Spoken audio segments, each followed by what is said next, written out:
Bienvenue sur ma chaîne, car aujourd'hui je voulais vous parler de quelque chose qui s'est passé le 31 octobre.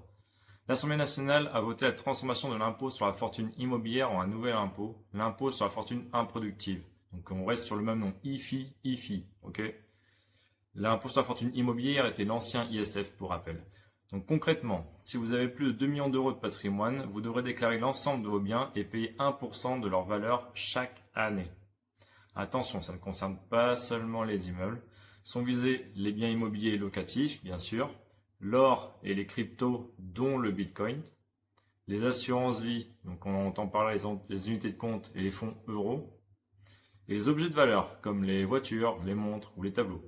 Cet impôt cible absolument tout ce que vous possédez, ou presque. Alors taxer l'assurance vie et les fonds euros, c'est une erreur monumentale. Le plus inquiétant, c'est de taxer les fonds euros des assurances vie. Pourquoi? Parce que ces placements représentent le cœur du financement de la dette française. En gros, quand vous mettez de l'argent dans votre assurance vie, une partie finance directement la dette de l'État. Et ces fonds, c'est 1500 milliards d'euros actuellement. C'est à peu près la moitié de la dette publique qui est actuellement à plus de 3000 milliards. Alors, si on fait fuir cet argent en le taxant, c'est comme si la branche sur laquelle on est assis, concrètement. On affaiblit encore plus le financement du pays au même moment où les taux d'intérêt, eux, explosent. On est à 3,5% à l'heure où je fais cette vidéo. Deuxième point, l'immobilier locatif. C'est un secteur qui est déjà à genoux. Et là encore, c'est absurde.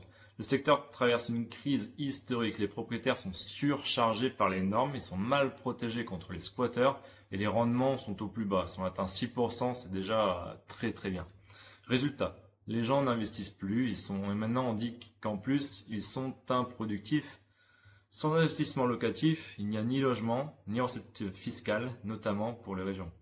Donc comment va faire le gouvernement? Troisième catégorie touchée, l'or et les cryptos. Là, on atteint un niveau d'absurdité vraiment record.